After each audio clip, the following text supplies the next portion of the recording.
Hello, everyone, and welcome to Main Street's Swim with Jim. I'm Jim Ludwig, the founder of Main Street Financial Planning, and our interview series always involves interesting people and topics we think our viewers and listeners need to be exposed to.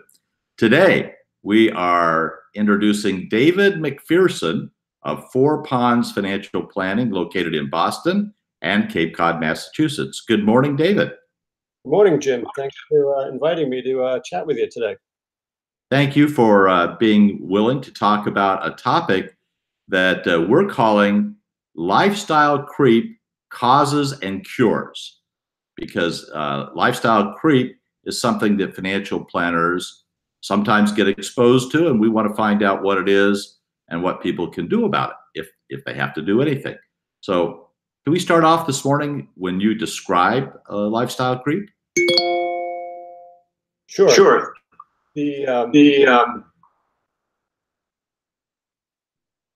What I'm sorry, Jim. I'm getting a echo here. Do I need to shut something off? No, you're fine on this end. Okay. So lifestyle creep, I see it a lot, and basically what it is when as your income is going up through your career, you're enjoying some success in life, that your expenses are rising at the same level, or maybe even beyond that level, where you adjust your lifestyle to the higher income. You're enjoying a more comfortable lifestyle, but you're not taking advantage of the income to save and invest for the future. And it can make for an enjoyable, comfortable life, but it's really not preparing you for the future. In fact, it can kind of endanger your future.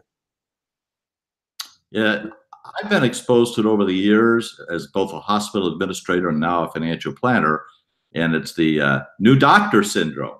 Yes. Yeah, I mean, we pick on doctors a lot because, they tend to make very good incomes, and they come to enjoy those incomes, and that's where they set their lifestyle. And I've worked with doctors both at the beginning of their careers and near the end of their careers. And what I've tried to do is to help those younger doctors who've come to me avoid the mistakes of some of their peers by setting them on the right path early. And again, it's not confined to doctors. It can be people in other professions who enjoy a healthy income, but the doctors in particular, we tend to see it a lot. What are the symptoms of lifestyle creep? Well, basically, it's the way I look at it is, people who make a lot of money and spend a lot of money. They're getting accustomed with a certain lifestyle that becomes difficult to replicate in retirement. I always tell my children, and it kind of drives them crazy, but one of my rules in life as a result of doing this work, I tell them, is just because you make a lot of money doesn't mean you have a lot of money. Meaning, if you can be making a very healthy six-figure income, but if you're spending all of it, you're really doing damage to your future. And that's kind of how I just look at it, just spending every penny you make, if not more than that. So what does it take to avoid lifestyle creep? Okay. My belief, the single best thing you can do is to put your finances on autopilot.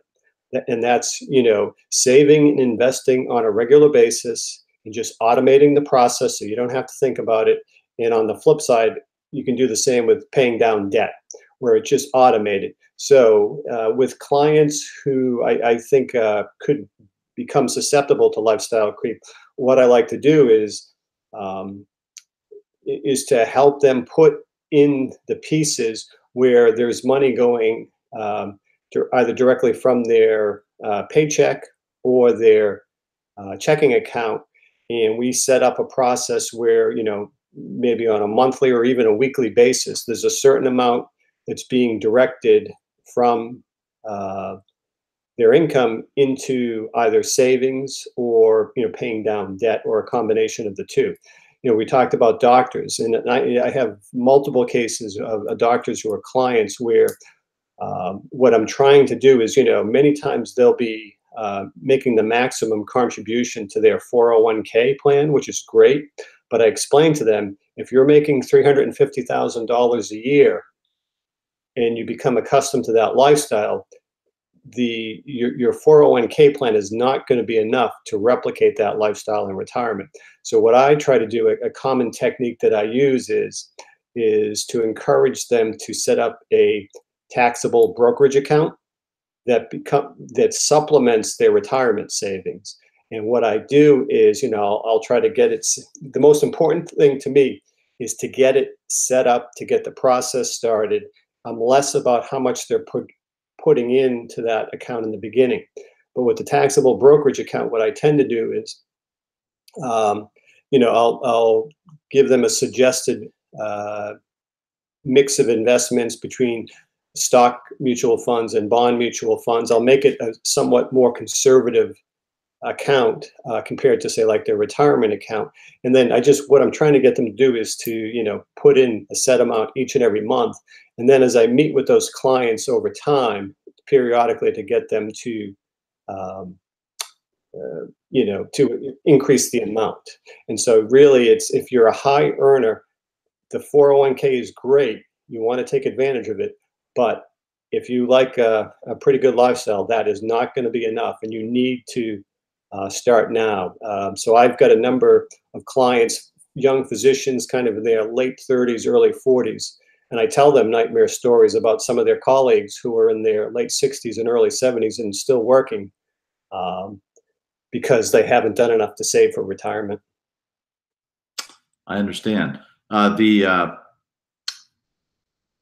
One of the issues for all these high income earners is starting early. Yep. How do you try to attract or meet with high income earners earlier in their careers rather than you were just talking about late 30s, early 40s? Is there a way to attract them earlier?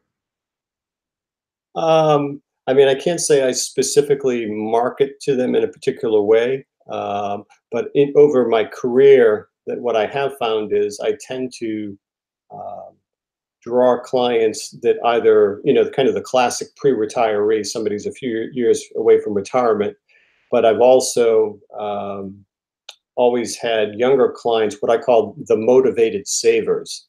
It could be a single person or a young married couple, late 20s, early 30s. And I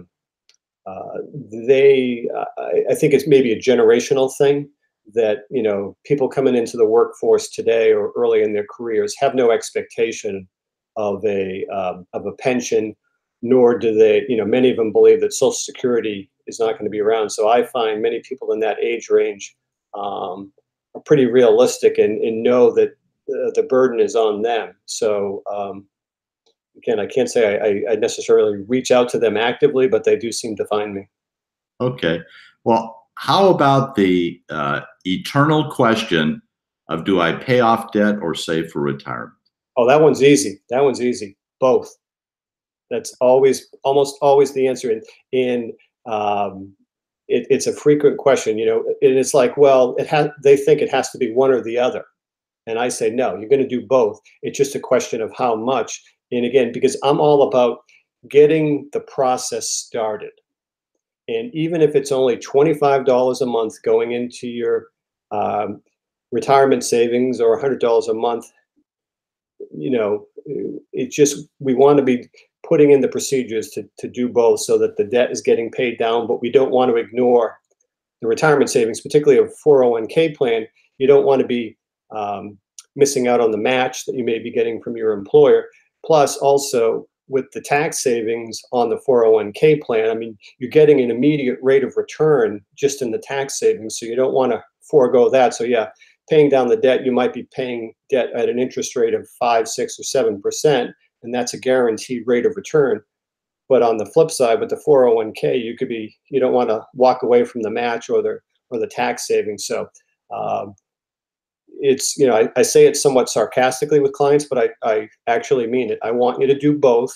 And my job is to help you figure out how much, what the mix between the two should be. I know some planners I've read say, oh, you should always pay down your debt first before you start saving for retirement. And I could not disagree more. Because what I've found over my career is that the people who are best off financially are not the people who make the most money. It's the people who put their finances on autopilot. One of my favorite stories, and this was from very early after I started my business, I was working with actually a medical practice. The owner, a doctor, brought me in to provide some advice to the employees there and help them set up a retirement savings plan. And I met with each of the employees individually and kind of gave them a short 15-minute counseling session. And so, it was a fairly large practice, and there was a range of financial situations. But I will never forget the woman who was the kind of the office manager, making a very modest salary compared to many of her colleagues, came in and kind of sat down and sheepishly, told me what she had. And I was amazed. I mean, it was over $500,000. Now, most of it was in CDs. She needed help on the investing end, but she was remarkable in that she and her husband both had very modest incomes, but she had automated everything. And she had done a marvelous job of saving.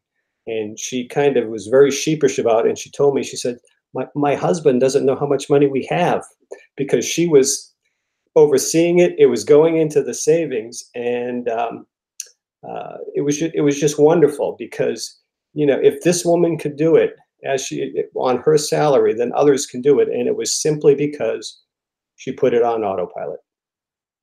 David, that is a great conclusion to our discussion today. And I've come away saying, if you want to avoid experiencing lifestyle creep, where you have a wonderful lifestyle, but you're ill prepared for retirement and other financial goals along the way, automate your savings and debt payments. Is that succinct enough? That's exactly what I tell people. Well, thank you for joining us this morning. We appreciate it. It's been David McPherson of Four Ponds Financial Planning, Boston and Cape Cod. And you're on Cape Cod today? I am in Falmouth, Massachusetts on Cape Cod. It's a beautiful day here today. Well, I think our viewers and listeners can appreciate there might be some lifestyle creep in your two locations where you exist. And that's one of the reasons we wanted to talk to you. So thank you so much for joining us. This is Main Street's Swim with Jim. I'm Jim Ludwig, and have a great day, everybody. And automate those savings and debt payments.